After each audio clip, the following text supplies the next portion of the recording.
नमस्कार दोस्तों, राधे राधे। मैं अजय वर्मा, आपका स्वागत है फिजिक्स बाय अजय वर्मा में।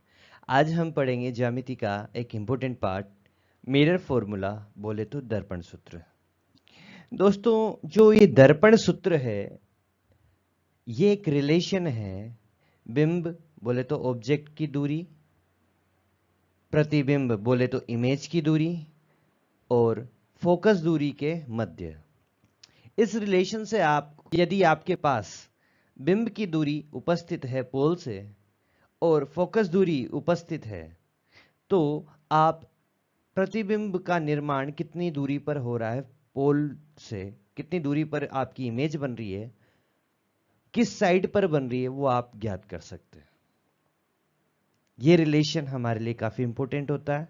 पिछले वाले पार्ट में हमने देखा था कि विभिन्न स्थितियों पर बिंब को रखने पर, दर्पण के सामने विभिन्न स्थितियों पर रखने पर बिंब को कैसी कैसी आपको प्रतिबिंब इमेजेस प्राप्त हो रही थी, उल्टी सीधी, कोई अनंत पर प्राप्त हो रही थी, कोई सी पर प्राप्त हो रही थी, कोई एफ पर प्राप्त हो रही थी, कोई एफ और पी के बीच में प्राप्त हो रही थी, या कोई दर्पण की दूसरी साइड में प्राप्त हो रही थी।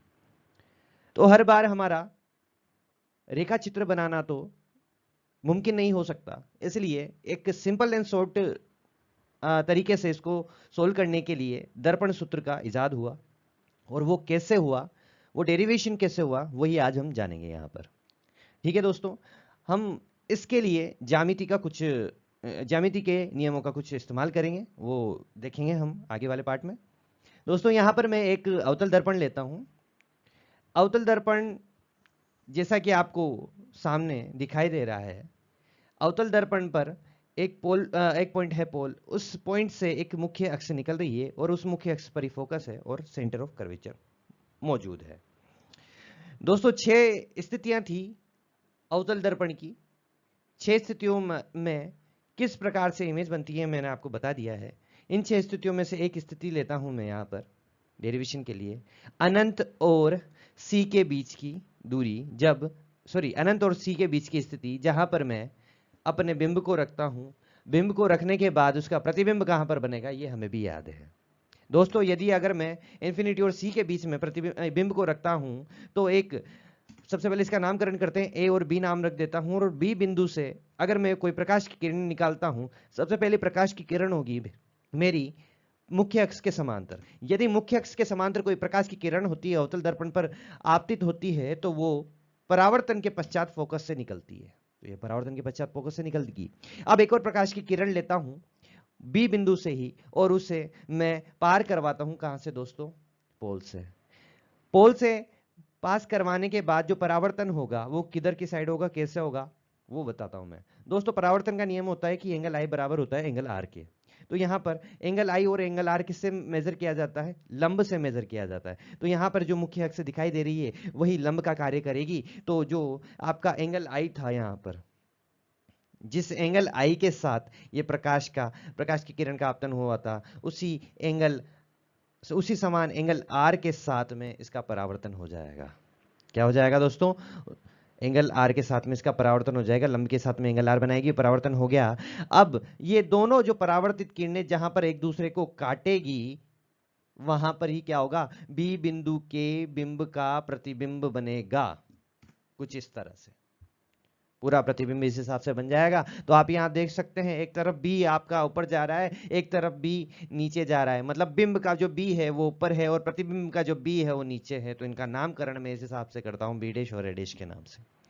ठीक है दोस्तों, यहां पर हमें पता है कि इमेज उल्टी बनती हुई नजर आ रही है, सी और एफ के बीच में बनती नजर आ रही है। लेकिन एग्जैक्ट दूरी मैं कैसे बताऊं कि कितनी दूरी पर, कितने सेंटीमीटर, कितने इंच पर, कितने मीटर पर ये बन के आ रही है। तो उसके लिए क्या करेंगे, तो दोस्तों उसी के लिए ही हम दर्पण सूत्र का डेरिवेशन करेंगे कि हमें हमेशा एग्जैक्ट दूरी का पता चल जाए कि इतनी दूरी पर मैंने अपने ऑब्जेक्ट को रखा था और इतनी दूरी पर मुझे पर्टिकुलर फोकस दूरी के अनुसार इतनी दूरी पर पोल से मेरा प्रतिबिंब प्राप्त हुआ। और प्रतिबिंब की प्रकृति कैसी है दोस्तों, हम वो भी ज्ञात कर सकते हैं, आगे देखते हैं।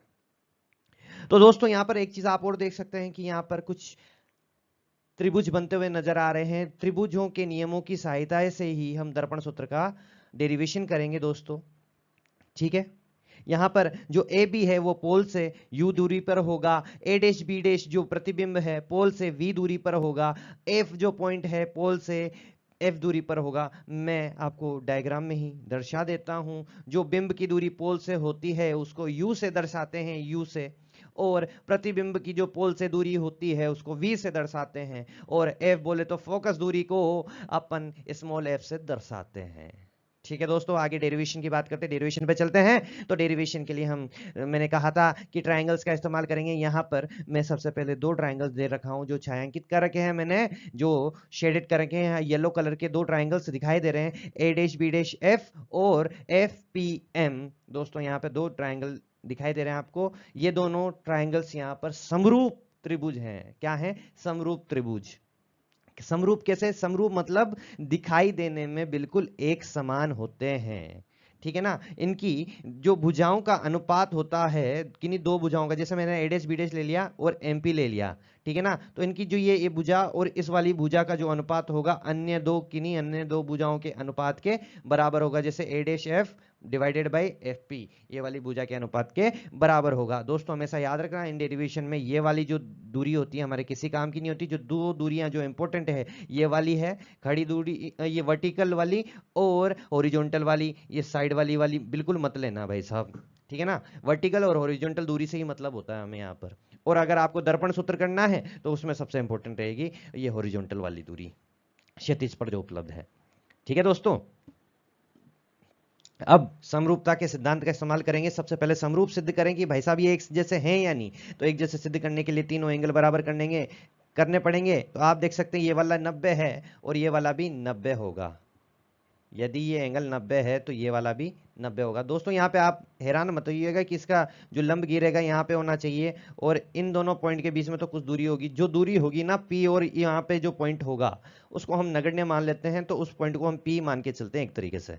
तो ये 90 डिग्री, तो दूसरा भी 90 डिग्री। और आपको पता है कोई भी दो रेखाएं एक दूसरे को काटती है उनके, तो उनके आमने सामने के कोण क्या होते हैं? बराबर होते हैं। उसी हिसाब से ये वाला कोण इसके बराबर होगा। दो कोण बराबर हो गए तो तीसरा कोण ऑटोमेटिकली बराबर हो जाएगा, क्योंकि त्रिभुज के तीन कोणों का योग 180 डिग्री है। दो बराबर हो गए तो तीसरा भी बराबर निकल के आएगा। तो ये हेंस ये प्रूव हो गया कि भाई साहब आपके जो दोनों ट्रायंगल है वो क्या है? समरूप है। अब समरूपता के सिद्धांत का इस्तेमाल करेंगे कि इन दोनों के जो अनुपात होते हैं भुजाओं के, वन्य दो भुजाओं के अनुपात के बराबर होते हैं। लेते हैं पहला केस, यहाँ पे लिख सकता हूं। सबसे पहले वर्टिकल जो दूरियां हैं, वर्टिकल डिस्टेंसेज हैं, उनके लिए करते हैं। वर्टिकल में क्या आता है? छोटा ट्रायंगल का ए डैश बी डैश ले लो और बड़े ट्रायंगल का एमपी ले लो। ठीक है, ये ए डैश बी डैश और ये एमपी, छोटे की डिवाइडेड बाय बड़ी की भुजा। अब सेम टू सेम ऐसे, अब अन्य दो भुजा लेनी है तो मैंने कहा था वर्टिकल और ओरिजेंटली लेनी है, उन दोनों का अनुपात भी बराबर होगा। तो ले सकता हूं पहले वाले छोटे वाले त्रिभुज के लिए A dash F divided by A dash F, ये वाला, और डिवाइडेड बाई एफ पी।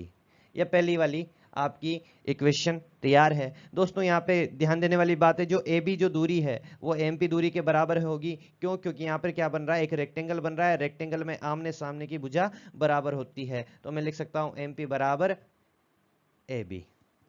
ठीक है ना? तो यहाँ की इक्वेशन को लिख सकता हूँ A dash B dash divided by A B बराबर A dash F divided by F P. Okay दोस्तों, नेक्स्ट पे चलते हैं, नेक्स्ट ट्रायंगल लेते हैं। अब नेक्स्ट ट्रायंगल है हमारे यहाँ पर, देख सकते हैं ये ट्रायंगल लिए हैं अब इस बार इस साइड में। तो ट्रायंगल कौन कौन सा है? ए बी पी और ए डैश बी डैश पी, ये वाले ट्रायंगल लेने। अब इनको भी समरूप सिद्ध करना है कि भाई साहब तो ये दोनों एक दूसरे में दिखने में बिल्कुल बराबर हैं, बस ये बड़ा है और ये छोटा वाला है। ठीक है ना? बाकी सब चीजें एक ही रेशियो में चल रही है। ठीक है दोस्तों, अब इसमें भी समरूपता का सिद्धांत मैं बता दूं। समरूप कैसे है? ये वाला 90 डिग्री, ये वाला 90 डिग्री, ये एंगल आई एंगल आर के बराबर होता है। अब दो एंगल बराबर हो गए दोनों ट्रायंगल्स में, तो तीसरा तो ऑटोमेटिकली क्या होगा? बराबर होगा, क्योंकि एक त्रिभुज के तीनों कोणों का योग 180 डिग्री हो गए, तो तीसरा तो ऑटोमेटिकली बराबर होगा। ठीक है, अब इसमें भी समरूपता के सिद्धांत के अनुपात वाला इस्तेमाल करते हैं। तो दोस्तों यहाँ पे देखिएगा, सेकेंड जो इक्वेशन बनेगी आपकी वो क्या बनेगी? आप सेकंड इक्वेशन में लिख सकते हैं वही वर्टिकल और हॉरिजॉन्टल दूरियां लेनी है। वर्टिकल में सबसे पहले छोटा triangle A dash B dash, छोटा बड़े ट्रायंगल में ए बी हो जाएगा वही, और छोटे ट्रायंगल में ए डैश पी, और बड़े ट्रायंगल में क्या हो जाएगा, ए पी। ठीक है दोस्तों, ये सेकंड इक्वेशन होगी। तो अब दोस्तों फर्स्ट इक्वेशन क्या आती है अपनी, ए डैश बी डैश, वो भी एम पी को ए बी कर दिया था अपन ने, और निकल के आया था A dash F divided by F P. ये दोनों इक्वेशंस होगी थी, ये फर्स्ट इक्वेशन या सेकंड इक्वेशन। तो दोस्तों ये वाला पार्ट तो दोनों में सेम है, तो ये वाली दोनों इक्वेशंस भी क्या होगी, दोनों इक्वेशन में ये वाले पार्ट भी क्या होंगे, एक दूसरे के बराबर होंगे। तो मैं यहां पे लिख सकता हूं कि A dash F upon F P बराबर होगा A dash P divided by A P. ठीक है ना। अब यहां पे नामकरण होगा जो आपको मैंने पहले भी बता दिया था।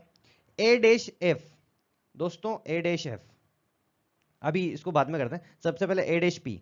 ए डैश पी क्या है दोस्तों, यहां पर ए डैश पी, ए डैश बी ये इमेज है, इमेज की पोल से दूरी को क्या डिनोट करते हैं अपन, वी से डिनोट करते हैं। क्या किससे डिनोट करते हैं, वी से डिनोट करते हैं।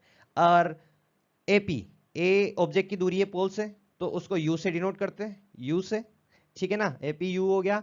और अगला है एफ पी, एफ पी जो है एफ फोकस दूरी हो जाती है। ठीक है दोस्तों, अब बची ए डैश एफ। अब दोस्तों यहां से देख सकते हो ए डैश पी क्या है, वी है। अगर उसमें से मैं एफ हटा देता हूं तो मेरे पास सिर्फ इतनी सी दूरी बच जाएगी, ए डैश एफ। तो मैं ए डैश एफ को क्या लिख सकता हूं दोस्तों, तो ए डैश एफ को लिख सकता हूं मैं कि वी में से एफ को माइनस कर दो। ठीक है ना, तो लिखते हैं ए डैश एफ को मैं वी को माइनस सॉरी वी में से एफ को माइनस कर दो, हो गया। एफ पी क्या था, एफ था। ए डैश पी क्या था, ए डैश पी अपना इमेज वाला था, तो वी हो गया। ए पी क्या था, यू था। ठीक है दोस्तों, अब इस वाले पार्ट को थोड़ा खोलते हैं, तो ये हो जाएगा v by F minus F by F बराबर v बाई यू। ये हो जाएगा v बाई एफ माइनस 1 बराबर v बाई यू। ठीक है, v बाई यू। अब दोनों साइड क्या करता हूं दोस्तों मैं, सॉरी यहां पे v बाई एफ था ना, ये v बाई एफ, यहां पे गलती दिया, v by F.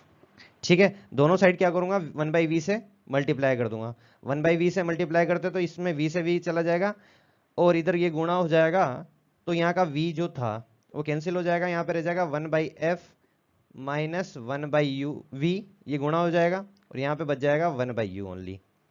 1 by F बराबर, बाकी को उधर भेजते हैं तो 1 by V plus 1 by U, V positive हो जाएगा इधर जाती, तो अपने पास ये रिलेशन आएगा। इस रिलेशन को बोलते हैं दर्पण सूत्र, बोले तो मिरर फॉर्मूला। इसमें अब आपको अकॉर्डिंग टू जो आपकी चिन्ह परिपाटी था, साइन कन्वेंशन था, उसके अकॉर्डिंग आप यहां पर दूरियों के मान रखिए और आप प्रतिबिंब की दूरी ज्ञात कर सकते हैं, बिंब की दूरी ज्ञात कर सकते हैं, फोकस की दूरी ज्ञात कर सकते हैं। अगर यदि कोई भी दो दूरियां दे रखी है तो अन्य एक जो दूरी बची हुई है उसको ज्ञात कर सकते हैं और उसके द्वारा प्रतिबिंब की जो प्रकृति है उसको भी पता कर सकते हैं दोस्तों। ठीक है ना दोस्तों, यह है आपका दर्पण सूत्र। अब इस पे बेस्ड जो क्वेश्चंस होंगे वो अपन नेक्स्ट लेक्चर में कवर करेंगे। ठीक है ना दोस्तों, एफ फोकस है, वी प्रतिबिंब की दूरी है, यू ऑब्जेक्ट की दूरी है। जनरली ये आपको बता देता हूं कि u जनरली आपके पास नेगेटिव रहेगा क्योंकि अपन बाई साइड में रखते हैं और बाई साइड में जहां से प्रकाश की किरणें आती है उस साइड को अपन क्या बोलते हैं, नेगेटिव पार्ट बोलते हैं, और जहां को जाती है उसको पॉजिटिव पार्ट बोलते हैं। ठीक है ना, तो ये नेगेटिव ही रहेगा जनरली। और f उत्तल के लिए पॉजिटिव होता है, ठीक है ना, उत्तल के लिए पॉजिटिव और अवतल के लिए नेगेटिव होता है। और v आपको डिसाइड करना पड़ेगा, देखना पड़ेगा कि किस साइड बन रहा है पोल के। ठीक है ना, ये आपका मिरर फॉर्मूला हो गया दोस्तों। आप बताइएगा, कमेंट कीजिए, फॉलो कीजिए, सब्सक्राइब कीजिए, लाइक कीजिए। अगर अच्छा लगा हो तो, अगर बुरा भी लगे तो भी बताइएगा मुझे। धन्यवाद, राधे राधे।